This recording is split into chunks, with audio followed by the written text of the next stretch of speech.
Virat Kohli, फॉफ du Plessis और Maxwell के बाद भी आईपीएल से बाहर हुई आरसीबी। विराट के 2 शतक, डु प्लेसी की ऑरेंज कैप भी नहीं आई आरसीबी के काम। खराब गेंदबाजी, कमजोर मिडिल ऑर्डर और डीके की खराब फॉर्म से डूबी आरसीबी की लुटिया।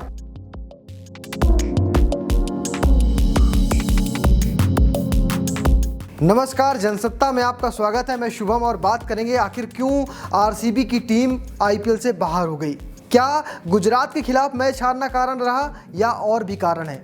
ऐसे 5 कारण लेकर मैं आपके सामने आया हूं जिनके आधार पर कह सकते हैं आरसीबी प्लेऑफ से बाहर हुई। जी हां, इनमें से बहुत सी चीज़ें हैं। सिर्फ केजीएफ का चलना यानी ग्लेन मैक्सवेल, विराट कोहली और फॉफ डु प्लेसी का चलना, या फिर कहें कमज़ोर मिडिल ऑर्डर, खराब गेंदबाजी, स्पिन काम कारगर साबित नहीं होना, कई सारे चोटिल खिलाड़ी और भी समस्याएं।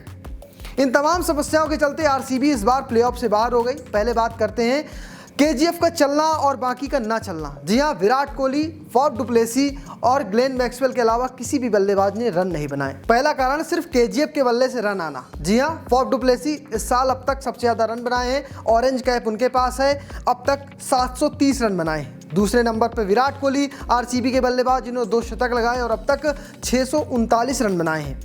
अगर बात की जाए ग्लेन मैक्सवेल की, तो ग्लेन मैक्सवेल ने 400 रन बना चुके हैं अब तक। तो ये 4 बल्लेबाजों के अलावा कोई बल्लेबाज 200 का भी आंकड़ा नहीं छू पाया। फिर दूसरा सबसे बड़ा कारण कमजोर मध्यक्रम। जी हाँ, मिडिल ऑर्डर बहुत ही कमजोर रहा, चाहे डीके हो, अनुज रावत हो या फिर बाकी और खिलाड़ी। पहला नाम आता है दिनेश कार्तिक का, जिन्होंने 13 मैचों में 11 की एवरेज से मात्र 140 रन बनाए हैं। दूसरा नाम है महिपाल लुमरोर, 135 रन बनाए हैं 12 मैचों में और औसत रहा इनका मात्र 16 का। अनुज रावत 91 रन बनाए हैं 9 मैचों में, औसत की बात करें तो 30 का। शहबाज अहमद 42 रन बनाए हैं 10 मैच खेले हैं और औसत मात्र 10 का है। तो ये कमजोर मिडिल ऑर्डर कहीं ना कहीं आरसीबी के फैंस की लुटिया डुबो चुका है। ये अगर मिडिल ऑर्डर में बड़े बड़े हिट लगाने वाला कोई बल्लेबाज होता, कोई अच्छी फॉर्म में चल रहा होता, जैसे साल 2022 में कह सकते हैं दिनेश कार्तिक चल रहे थे, कहीं ना कहीं उस तरह का खिलाड़ी कोई नहीं था, कोई भी टच में नहीं था और बड़े बड़े हिट नहीं लगा पा रहा था। नंबर 3 अगर आउट हो जाते हैं तो कहीं ना कहीं आरसीबी पूरी तरह से खड़खड़ा कर गिर जाती थी। तीसरा सबसे बड़ा कारण गेंदबाजी। मोहम्मद सिराज के अलावा कोई भी गेंदबाज किफायती और कह सकते हैं कि कारगर साबित नहीं हुआ। मोहम्मद सिराज की बात करें तो सिराज ने अब तक 19 विकेट झटके हैं, 14 मैच खेले हैं, इकोनॉमी भी 8 से कम है। जी हाँ, 7.52 की इकोनॉमी है। इस वक्त जो पर्पल कैप की रेस है उसमें 7वें स्थान पर है। इसके अलावा कोई भी गेंदबाज 10 के अंदर नहीं आता। नंबर दूसरे पे हर्षल पटेल। पिछली बार या उससे पहले सीजनों में कमाल का प्रदर्शन किया, पर्पल कैप जीती, लेकिन इस बार कारगर साबित नहीं हुए। सिर्फ 14 विकेट झटके हैं, 13 मुकाबले खेले हैं, इकोनॉमी भी 9 के पार है। तीसरा नाम आता है इस बार करण शर्मा का।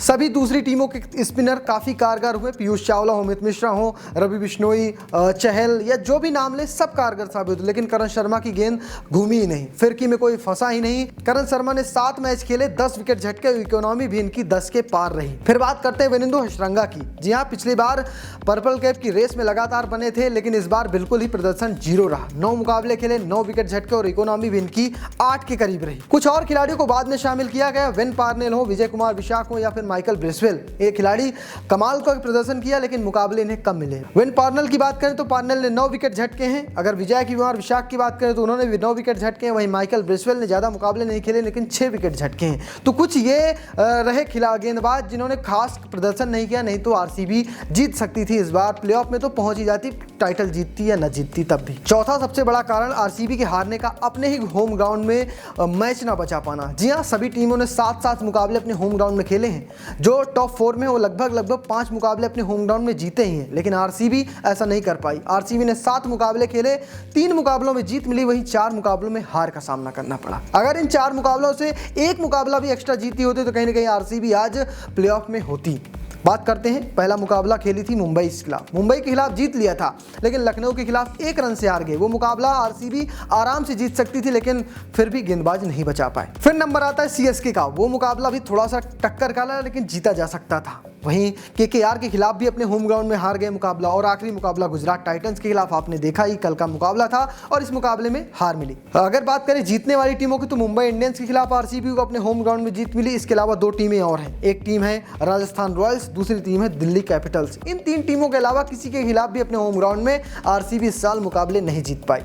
तो ये 4 बड़े कारण थे। 5वां सबसे बड़ा कारण ये कह सकते हैं कि टीम की किस्मत खराब थी। जी हाँ, ये किस्मत से जुड़ा मामला है, क्योंकि पिछली बार रजत पाटीदार कमाल की बल्लेबाजी कर रहे थे, नंबर 3 के सबसे भरोसेमंद बल्लेबाज थे। उसके बाद मैक्सवेल आते थे, यानी 4 टॉप ऑर्डर, जो टॉप के 4 बल्लेबाज होते थे तो दमखम दिखाते थे। उसके बाद दिनेश कार्तिक चलते थे, लेकिन इस बार चीज़ें अच्छी नहीं रही। अब रजत पाटीदार शुरुआत में ही चोटिल हो गए और पूरे आईपीएल से रूल्ड आउट हो चुके, और कहीं ना कहीं उसका रिप्लेसमेंट आरसीबी की टीम नहीं भर पाई। सिर्फ रजत पाटीदार ही नहीं, जोश जलबुट भी कई सारे मुकाबले नहीं खेले, कुछ खेले उनमें अच्छा प्रदर्शन नहीं रहा। उसके अलावा भी कई सारे खिलाड़ी चोटिल हो गए, रिश टॉपले भी चोटिल हो गए। वहीं एक बल्लेबाज की बात करें तो विल जैक्स भी चोटिल होकर पूरी सीजन से रूल्ड आउट हो चुके हैं। तो मेरे हिसाब से ये 5 बड़े कारण हैं जिनके दम पर कहा जा सकता है आरसीबी से ये बड़ी गलतियां हुई। मिडिल ऑर्डर कमजोर रहा, गेंदबाजी में सटीक गेंदबाजी नहीं हुई, खास करके स्पिन डिपार्टमेंट बहुत ही कमजोर रहा, और इसके अलावा चोटों से परेशान रजत पाटीदार हो या फिर जोश जलबुट कहीं ना कहीं लगातार बाहर होना टीम को झटका देने